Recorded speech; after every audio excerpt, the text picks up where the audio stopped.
Hello दोस्तों, कैसे हो आप लोग। आज की कहानियाँ सर्च एंड रेस्क्यू के बारे में है। बेसिकली सर्च एंड रेस्क्यू एक टीम होती है जो कि जंगल में खोए हुए लोगों को ढूंढती है। कभी कभी उनका सामना ऐसी चीज़ों से हो जाता है जो उनके लिए खतरनाक साबित होती है। तो आज हम उन्हीं कहानियों के बारे में सुनेंगे। तो चलिए शुरू करते हैं अपनी कहानियाँ। ये घटना मेरे साथ पिछले साल घटी थी जब मैं सर्च एंड रेस्क्यू मिशन में था। हमें खबर मिली थी कि एक फैमिली लापता है। तो मैंने अपनी टीम तैयार कर ली और फिर हम लोग वो लोगों को ढूंढने के लिए निकल पड़े। हम लोगों ने हमारे लिए एक मैप लिया और एक कंपास लिया। उसके साथ साथ हम लोगों ने कुछ कपड़े लिए और खाने के लिए खाना। हमने हमारा छोटा ट्रक लिया और जंगल की ओर निकल पड़े। जैसे ही हम जंगल के अंदर जाते जा रहे थे वैसे ही अंधेरा छाता जा रहा था। मुझे तो एक पल के लिए लगा कि शायद यहाँ पक्का बारिश होने वाली है। मेरे टीम में कार्टन नाम का एक बंदा था जो कि बहुत अनुभवी था। उसके साथ ऐसी बहुत सारी घटनाएं घट चुके हैं जिसे मैं फिर कभी आपसे शेयर करूँगा। फिलहाल तो वही हमारी टीम को अच्छे से रास्ता दिखा रहा था। हम लोगों की टीम में तकरीबन 7 से 8 लोग थे। उनमें से सबसे छोटे उम्र की एक 18 साल की लड़की थी जो कि अभी अभी ट्रेनिंग में ज्वाइन हुई थी और सबसे बड़ा रसल था। उसकी उम्र 58 साल की थी। हम लोगों ने फिर हमारा ट्रक साइड में रख के पहाड़ों की तरफ हाइकिंग करना शुरू कर दिया। हम लोग यही आशा कर रहे थे कि काश वो फैमिली जिंदा हो। तुम्हें लग रहा है क्या यहाँ कुछ तो गलत है? कार्टन ने बोला। मैंने बोला नहीं, ऐसा क्यों सोच रहे हो कार्टन, तुम ठीक तो हो ना? पर पता नहीं वो कुछ भी नहीं बोल रहा था। हमारे टीम में से ही दूसरे एक ने कहा कि हाँ, मुझे भी कुछ ऐसा ही फील हो रहा है। पर बाकी हम लोगों को कुछ फील नहीं हो रहा था। हम लोग आगे ही बढ़ते जा रहे थे। धीरे धीरे अंधेरा हुआ। धीरे धीरे पानी के छींटे पड़ रहे थे।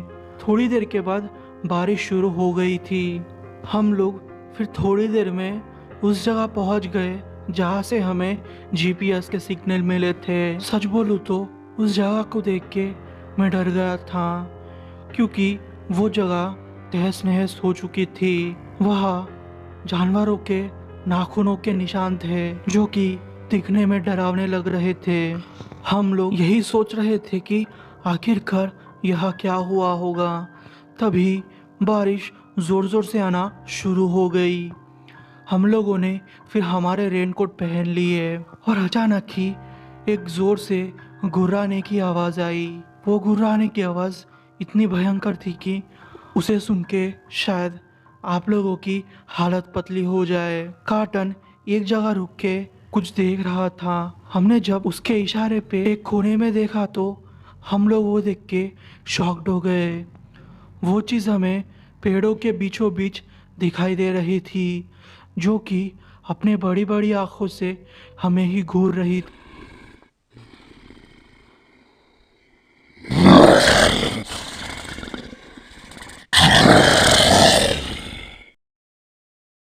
वो चीज़ दिखने में बहुत लंबी थी और वो ऐसी थी कि जैसे कोई पतला आदमी हो। उसके पूरे शरीर पे बाल थे। उसका मुंह मुझे किसी हिरन के जैसा दिख रहा था और उसके दो बड़े बड़े सींग थे। सच बोलूं तो उतना ही काफ़ी था एक आदमी को डराने के लिए। उसको देख के मैं इतना डर गया था कि मेरा तो दिल ज़ोर ज़ोर से धड़कने लगा। उसके दो हाथ थे जो कि बहुत लंबे थे और उसके नाखून भी इतने बड़े थे कि उसके पैर को आराम से छू रहे थे। उसकी हाइट कम से कम 10 फीट होगी। वो धीरे धीरे हमारे ही तरफ बढ़ रहा था। हम लोगों ने धीरे धीरे अपने कदम पीछे हटाना शुरू कर दिया। कार्टन और रसल आगे थे। धीरे धीरे कार्टन उसी जानवर के पास जा रहा था। रसल ने उसे जोर से बोला, कार्टन ये पागलपन मत करो, पीछे आ जाओ। जैसे ही रसल ने यह बात बोली, उस चीज़ ने एकदम से रसल को देखा। एकदम से वो चीज़ भागकर रसल के पास आ गई। उसने अपने नाखून रसल के आर पार कर दिए। वो देख के हम लोग जैसे जम गए थे। हमें तो समझ ही नहीं आ रहा था कि हम लोग क्या करें। हम लोगों ने फिर भागना शुरू कर दिया।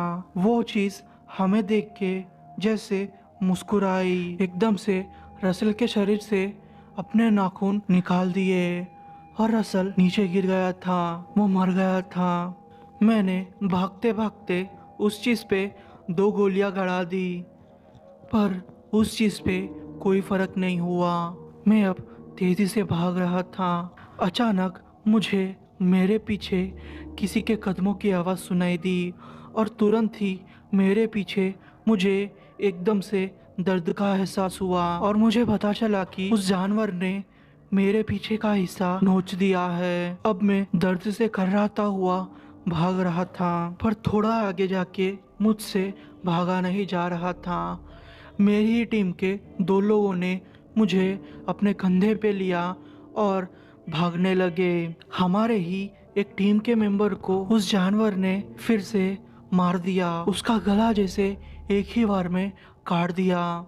कार्टन भागता भागता हमारे आगे निकल गया और उसने हमें गुफा जैसा कुछ दिखाया। जैसे ही उसने हमें वो गुफा जैसा कुछ दिखाया, उस जानवर ने कार्टन की ओर भागना शुरू कर दिया। हम लोग अब गुफा में ही अंदर अंधेरे में भाग रहे थे, पर एक पॉइंट पे आके हमें लाइट जैसा दिखाई दिया। मुझे पता चल गया था कि ये जगह आसानी से गिर सकती है। उस पॉइंट के ऊपर एक पत्थर था जो कि आराम से थोड़ा हिलाने पर गिर सकता था। मेरे दिमाग में आइडिया आया। मैंने सोचा क्यों ना हम लोग इस पत्थर को नीचे गिरा देंगे तो हमें थोड़ा टाइम भागने को मिलेगा। मैंने फिर वैसे ही किया। मैं, कार्टन और बाकी के लोग गुफा के अंदर की ओर भाग रहे थे। हमें कुछ नहीं समझ में आ रहा था कि हम लोग कहाँ जा रहे हैं। फिर अचानक से गुफा का मुंह खुल गया। हम लोग गुफा के बाहर आ गए। हम लोगों ने सोचा कि अगर हम लोग यहाँ से भाग जाएंगे तो हम लोगों का उस जानवर से पीछा छूटेगा। अगर सब कुछ ठीक रहा तो बाकी के साथियों की लाश लेने को हम लोगों को चांस मिलेगा। तुम्हें लगता है क्या हम लोग यहाँ से बच भी सकते हैं? कार्लटन ने ज़ोर से बोला। मैंने बोला, हाँ, हमें अपने पे भरोसा रखना चाहिए। हमारे ही टीम के लोगों ने हमसे ज़ोर ज़ोर से चिल्लाना शुरू कर दिया। उन्होंने कहा कि हम लोग अगर यहाँ रहेंगे तो हम लोग मर जाएंगे। फिर मैंने ज़ोर से बोला, कटने से ये तो अच्छा है कि हम लोग यही रहे। आपस में ही हम लोगों ने लड़ना शुरू कर दिया, क्योंकि हम लोग सिर्फ 3 या 4 लोग थे। बाकी के 4 लोगों के बारे में खबर क्या थी हमें कुछ पता नहीं था। हम लोग सिर्फ यही इमेजिन कर पा रहे थे कि शायद वो जिंदा हो गए। पर थोड़ी देर में ही हुआ यूं कि जिस पत्थर को हमने गिराया था वो अचानक से हिलने लगा। वहाँ से आवाज़ें आने लगी। थोड़ी ही देर में उस जानवर ने वो सारे पत्थर साइड में हटा दिए और हमारी तरफ बढ़ने लगा। हम लोगों को उसे देख के डर लग रहा था। एक दूरी पे आके वो जानवर खड़ा हो गया और हमें ही देख रहा था, जैसे कि हमें वो मार देगा। वो जानवर अब मुस्कुरा रहा था। उसके हाथ में कुछ था। उस जानवर ने एकदम से उस चीज को हमारे आगे फेंका। वो देख के मेरी जान हलक में अटक गई। वो कार्टन का सर था। सच बोलूं तो मुझे इतना रोना आ रहा था कि मैं अपने आप को रोक नहीं पा रहा था। मैंने मेरे दोस्त को खो दिया था। हम लोगों को कुछ भी समझ में नहीं आ रहा था कि हम लोग अब क्या करें। हम यही सोच रहे थे कि अचानक से हमारे ही एक टीम मेंबर ने उस जानवर पर हमला बोल दिया। वो जानवर अब नीचे गिर गया था। उसी चीज़ का मौका पाते मेरे टीम वालों ने मुझे कंधे पे लिया और भागने लगे। हम लोगों को थोड़ा आगे जाके एक झरना जो कि नीचे बह रहा था, उसके पास थोड़ी सी जगह दिखाई दी। हम तीनों जाके वहाँ छुप गए। वहाँ जाके हमें पता चला कि हमारा वही टीम मेंबर अब लापता है। वो हमारे साथ नहीं आया था। हम लोगों को डर लग रहा था क्योंकि जो हालत उस जानवर ने पहले से ही हमारे 3 टीम मेंबर की है, शायद उस चौथे की ना करे। हम लोग यही सोच रहे थे। हमारे ही एक टीम मेंबर ने कहा कि अगर हम लोग यहाँ पर जिंदा रहे तो हमें हमारी दूसरी टीम को बुलाने में मदद मिलेगी। तो यही अच्छा होगा कि हम लोग यही रहे। मैंने भी फिर हामी भरी। वो कहने लगा कि बाहर जाएंगे तो मारे जाएंगे, यही शांति से बैठे रहते हैं थोड़ी देर तक। वो लोगों को मेरे साथ बैठना थोड़ा अजीब सा लग रहा था क्योंकि मेरे शरीर से इतना खून बह रहा था कि वहाँ खून जमा हो गया था। पर गनीमत ये थी कि मेरे टीम वालों ने जितना ज़्यादा खून हो सके उतना ज़्यादा रोकने की कोशिश की थी, वरना शायद मैं मारा जाता। हम लोगों को ये बात अब मान लेनी चाहिए कि हम लोग मरने वाले हैं, मेरे ही एक टीम मेंबर ने कहा। मैंने फिर उसे दिलासा देने की कोशिश की कि तुम चिंता मत करो, सब कुछ ठीक हो जाएगा। जैक फिर कुछ बड़बड़ाने लगा। वो कुछ बोल रहा था, हमें उसकी आवाज़ समझ में नहीं आ रही थी। फिर मैंने उसे अच्छे से झकझोर दिया। फिर वो बोला, हाँ, मैंने इस चीज़ का सामना पहले भी किया है। इस चीज़ की वजह से मैंने अपने पिता और अपने दादाजी को खो दिया था। ये बात बचपन की है। मेरे पापा और मेरे दादा हम तीनों मिलके शिकार करने जंगल में गए थे। जंगल हमारे घर के पास ही था। हम लोग जंगल के अब थोड़ा अंदर आ चुके थे और अचानक ही मेरे पापा पीछे मुड़ के पीछे जाने लगे। पता नहीं उन्हें क्या दिखा। हम लोगों ने फिर ध्यान से देखा तो वो यही चीज़ थी जो कि हम लोगों ने अभी देखी है। फर्क ये था कि जो मैंने देखा था उसके सींग बहुत बड़े थे। उसने फिर एक ही बार में मेरे पापा के 2 टुकड़े कर दिए और पापा के मांस को खाने लगा। वो देख के मुझे बहुत रोना आया, पर सच बोलूँ तो मैं बहुत डर गया था। फिर मेरे दादा ने उस चीज़ पर 2-3 गोलियां मार दी, पर उससे उस पर कुछ असर नहीं हुआ। मैंने देखा कि मेरे दादाजी एक अलग ही गोलियां लोड कर रहे थे। मेरे दादाजी ने फिर उस पे वो गोलियां मार दी। वो गोलियां उस जानवर के छाती के अंदर लग गई। वो जानवर दर्द से कर्रा रहा था। मेरे दादाजी ने मुझे कहा कि तू कुछ भी कर ले, यहाँ से भाग जा, तू यहाँ से भाग जा। ना चाहते हुए भी मैं वहाँ से भाग गया। मैंने फिर थोड़ी देर में मेरे दादाजी की चिल्लाने की आवाज़ सुनी। शायद मेरे दादाजी की भी अब मौत हो गई थी। मैं जैसे तैसे करके घर पहुंचा और फिर पुलिस को बुलाया, पर कोई फायदा नहीं। अचानक से जैक जैसे उस यादों से बाहर आया। वो हमारे आसपास कुछ देखने लगा। अचानक से जैक ने एक चीज बोली। उसने बोला कि ये एक वेंडिगो है। ये तुम क्या कह रहे हो जैक? वही वेंडिगो ना जैक, जिसके बारे में लोगों ने मनगढ़ंत कहानियां बनाई रखी है। फिर उसने कहा कि हाँ, यह वही वेंडिगो है। पर मैंने कहा कि यह हो ही नहीं सकता, और अगर तुम्हारी बात मान ले तो जिस किसी ने भी वेंडिगो को देखा है वो अब तक ऐसी कहानियां सुनाने के लिए जिंदा नहीं बचा। हमें अब मान लेना चाहिए कि हमारी मौत पक्की है। जैक ने फिर कहा कि पर मैंने फिर जैक से बोला, ये पर क्या कर रहे हो जैक? जो भी बोलना चाहते हो अच्छे से बोलो। जैक ने कहा कि शायद हम लोग इससे बच सकते हैं। मेरे एक अंकल का कैबिन यही कहीं आसपास है। हमें बस उस कैबिन को ढूंढने की कोशिश करनी होगी।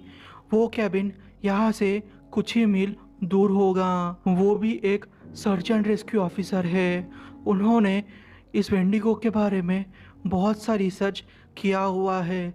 शायद उनको कुछ ना कुछ पता होगा, जिससे कि हमारी जान शायद बच जाए। हम लोग 4 लोग थे। 4 में से 3 लोगों ने ये डिसाइड किया कि हम लोग जाकर वो कैबिन को ढूंढेंगे, क्योंकि मैं चल नहीं सकता था, इसीलिए मेरा जाना ठीक भी नहीं था। मुझे फिर मेरे एक साथी ने एक बड़े से पत्थर के अंदर दबा के बिठा दिया। मेरे पास और कोई भी चॉइस नहीं थी। मैं सब कुछ देखता ही जा रहा था। वो लोग अब जा चुके थे। थोड़ी ही देर में वो वेंडिगो मेरे पास आया।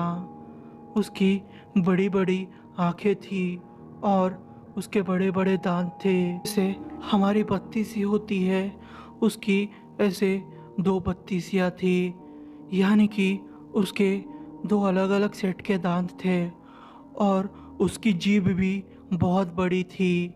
वो पानी पीने आया था। वो मुझे देख नहीं सकता था, पर मैं उसे बहुत अच्छे से देख सकता था।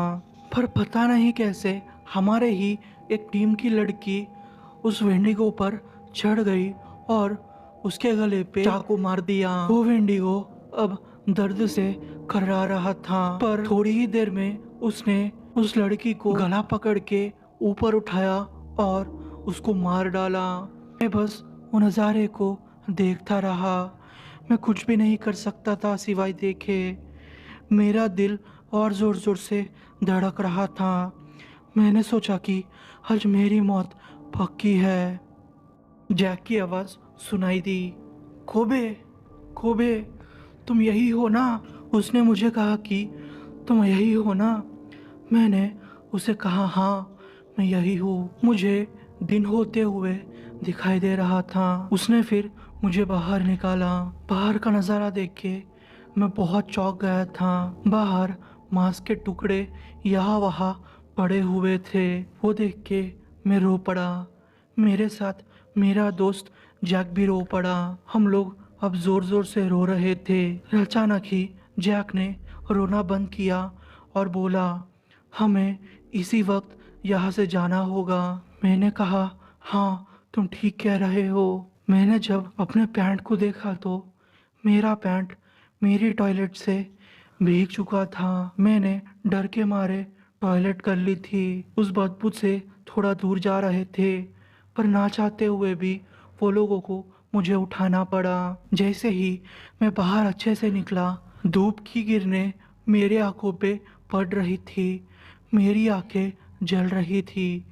तब जाके मुझे पता चला कि मैं 2 दिन से सोया ही नहीं हूँ और ये मुझे 2 दिन के बाद लेने आया था। थोड़ी ही देर में हम लोग उस कैबिन में पहुंच गए। मैं बीच रास्ते में ही सो गया था। वो कैबिन बहुत ही पुरानी थी, क्योंकि उस कैबिन में पिछले बहुत टाइम से कोई भी नहीं रह रहा था। मुझे मेरे छाती के नीचे से कुछ भी महसूस नहीं हो रहा था। मेरी छाती के नीचे की बॉडी सुन पड़ गई थी। थोड़ी देर के बाद मेरे ही एक साथी ने आके मुझे पानी की बोतल दी और मुझे कहा कि अच्छा हुआ तुम जिंदा हो। फिर मैंने मेरे दूसरे दोस्त जैकरी के बारे में पूछ लिया, तो उसने कहा कि सच बोलूं तो जैकरी की हालत बहुत खराब है। मुझे लगता नहीं कि ये जिंदा भी रह पाएगा। शायद उसकी सांसें थोड़ी देर में बंद हो जाएगी। मैंने कहा ये क्या कह रहे हो तुमने तो कहा था कि जैकरी बिल्कुल सही सलामत है। तो उसने लड़खड़ाती आवाज़ में कहा कि हाँ, मैंने झूठ बोला था तुमसे ताकि तुम टेंशन में ना आओ। उसने कहा कि जब तुम सो रहे थे तो हमने तुम्हारी पैंट चेंज की थी, क्योंकि तुम्हारी पैंट बदबू मार रही थी। फिर वो लोगों ने मुझे उठा के दूसरी रूम में लेके गए। जब मैंने वहाँ का नज़ारा देखा तो मैं चिल्ला पड़ा, क्योंकि वो नज़ारा इतना भयानक था कि शायद मैं उसे देख भी नहीं पाऊंगा। वो जैकरी था। उसका जबड़ा लटक रहा था। शायद 3 या 4 मांस के टुकड़ों से उसका जबड़ा लटक रहा था। उसकी एक आंख पूरी गायब हो चुकी थी और दूसरी आंख भी लटक रही थी। खून ही खून नीचे बह रहा था। उसके दोनों हाथ गायब थे और उसके दोनों पैर भी गायब थे। सच में उसकी जान अब नहीं बच सकती थी। क्योंकि उसकी हालत बहुत ख़राब थी। उसकी ये हालत मुझसे देखी नहीं जा रही थी। सच बोलूँ तो मैं रो भी रहा था और चिल्ला भी रहा था। जैक ने फिर मेरी तरफ देखते हुए बोला, हमें ये करना ही होगा, वरना। ये शब्द बोल के वो रुक गया। फिर उसने अपने हाथ में एक रिवॉल्वर ली और जैकरी के सामने तानी और गोली मार के उसे मार दिया। अब मेरा टीममेट दर्द में नहीं था, वो मर चुका था। सच बोलूँ तो उसे मारना हमारे लिए बहुत मुश्किल था, बट हमारे पास और कोई ऑप्शन नहीं था। उसे हम दर्द में नहीं देख सकते थे। उसे मारने के बाद हमारा दिमागी संतुलन जैसे बिगड़ गया। थोड़ी देर के लिए मुझे कुछ भी महसूस नहीं हो रहा था। जैक ने फिर अपना सर नीचे रख दिया और रोने लगा। मेरे दोस्तों ने मुझे फिर खाना दिया। थोड़े टाइम तक हम लोग जंगली खाने पे ही निर्भर थे, क्योंकि हमें जो रेस्क्यू करने वाली टीम आने वाली थी, शायद उसे आने में देर हो जाएगी। फिर मेरे दोस्त जैक ने जोर से कुछ बोला।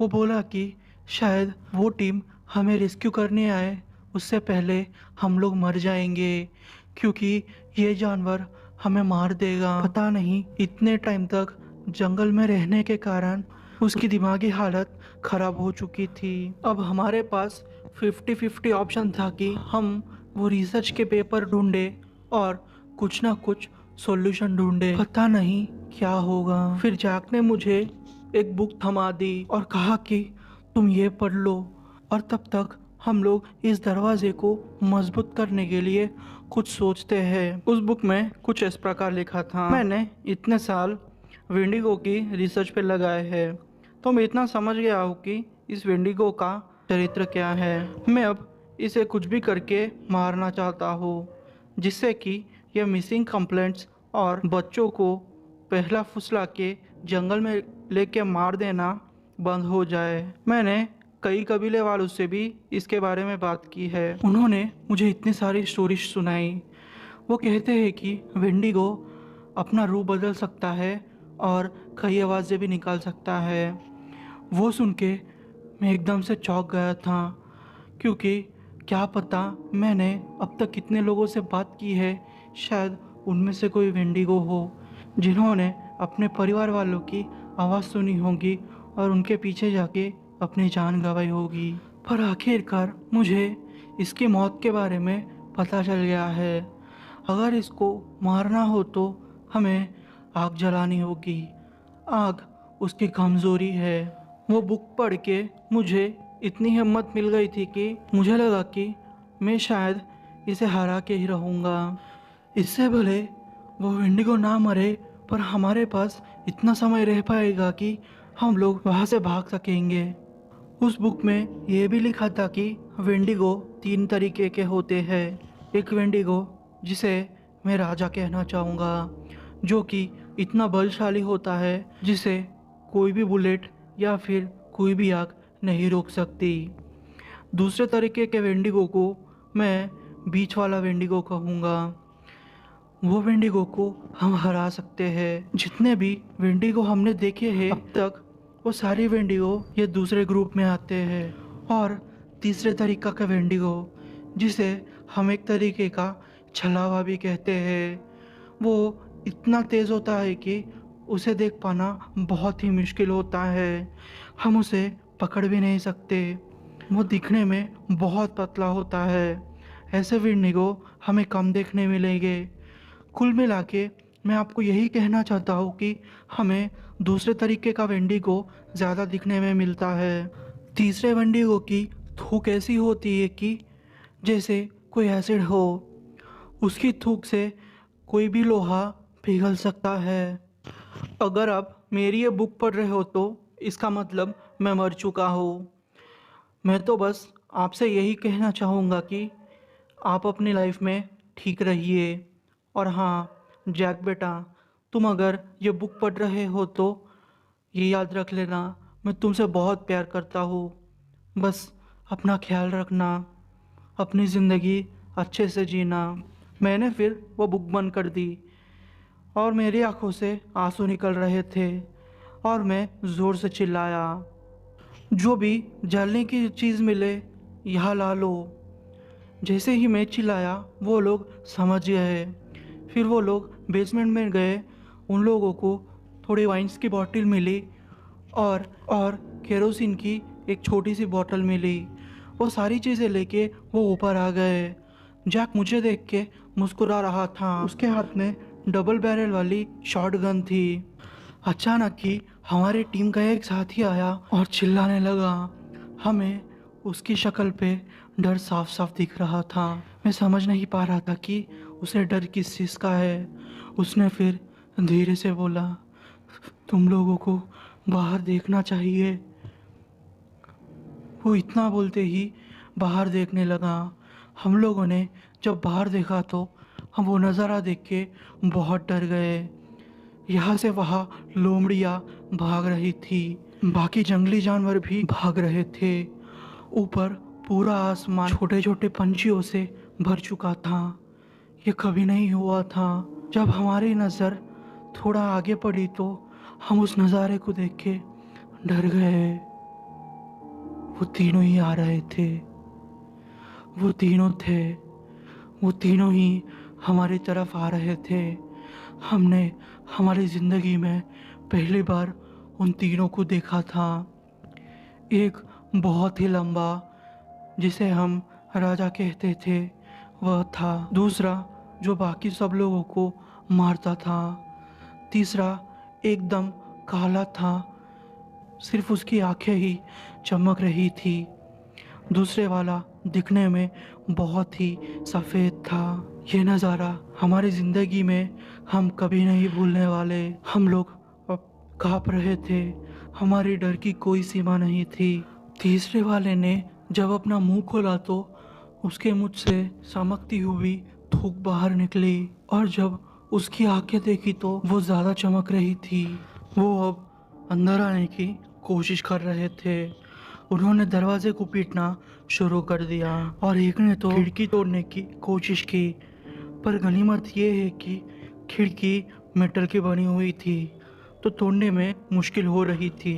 हमें समझ में आया था कि हमें अब इनसे लड़ना ही होगा, वरना हम मारे जाएंगे।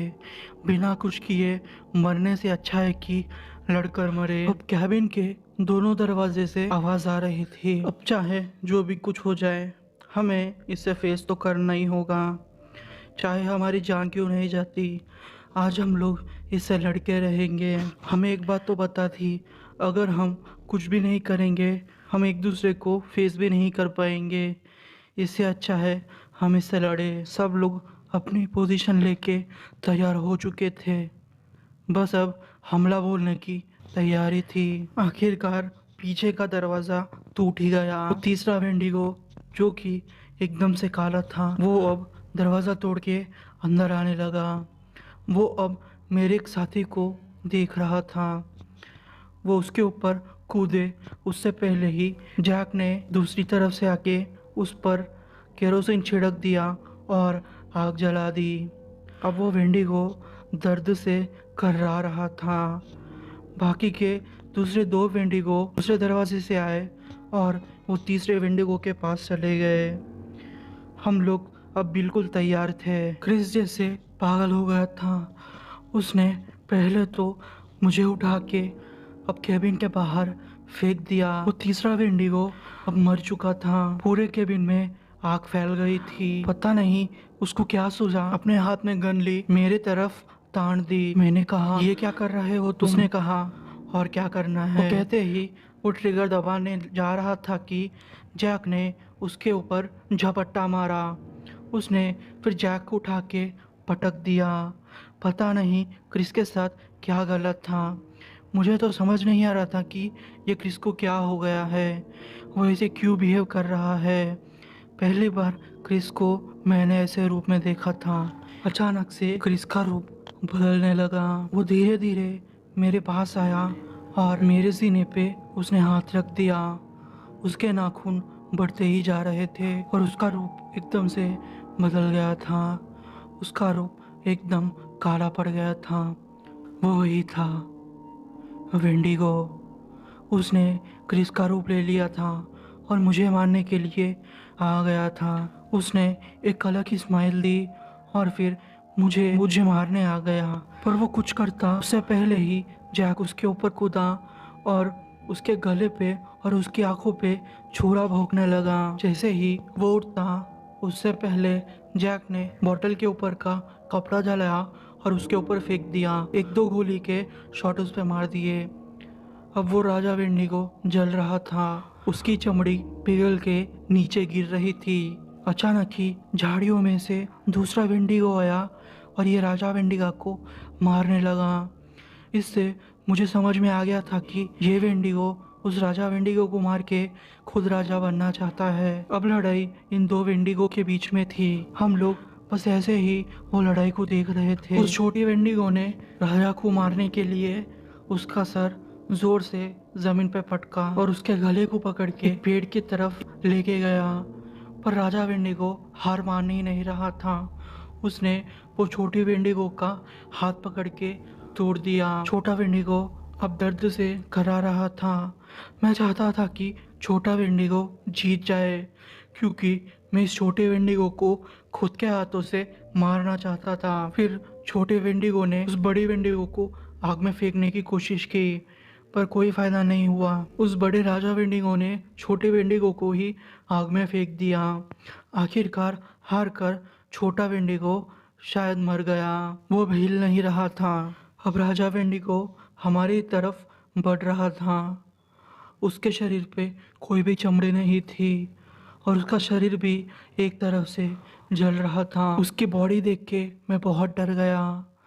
उसकी अंतड़ियाँ देख के मुझे एक अजीब सी फीलिंग आ रही थी। आज हम लोगों को ये समझ में आ गया था कि हम लोग का मरना आज तय है। मैं तो अपनी ज़िंदगी के अच्छे पल याद कर रहा था, पर फिर भी एक आखिरी बार लड़ाई करना चाहता था, जिससे कि मुझे कोई भी पछतावा ना हो। पर गनीमत थी कि मुझे जैक ने पहले से ही गन देकर रखी थी। मैंने उस गन में जितनी बुलेट थी उतनी बुलेट उस राजा वेंडिगो के दिखते हुए दिल पे लगा दी। उसके दिल में से काले कलर का कुछ बाहर निकल रहा था। काले कलर का कुछ बाहर निकल रहा था। मैं समझ गया था कि ये उसका खून है। वो अब हमारी तरफ देख रहा था, पर अब वो डर से हमारी तरफ देख रहा था। वो अलग अलग जानवरों का रूप धारण करने लगा और रूप धारण करके हमसे बचने की कोशिश कर रहा था, पर शायद उसकी चोट के कारण बच नहीं पा रहा था। फिर जैक ने अचानक ही उसके पैरों पे हमला कर दिया और उसके एक पैर को उखाड़ फेंक दिया। अब वो एक ही पैर से उछलते उछलते हमारी तरफ आ रहा था, पर अलग अलग रूप में आ रहा था। हम समझ चुके थे कि अब इसकी हालत बहुत ख़राब है। अगर हम थोड़ी मेहनत और करेंगे तो इसे मारने में कामयाब हो जाएंगे। वो फिर भी हमारी तरफ बढ़ने लगा। उसने हमें पकड़ लिया था। जैक ने लकड़ी का टुकड़ा उसके गले में धंसा दिया। वो अब दर्द से कर्रा रहा था। उसके मुंह से एक अजीब सी आवाज़ निकली।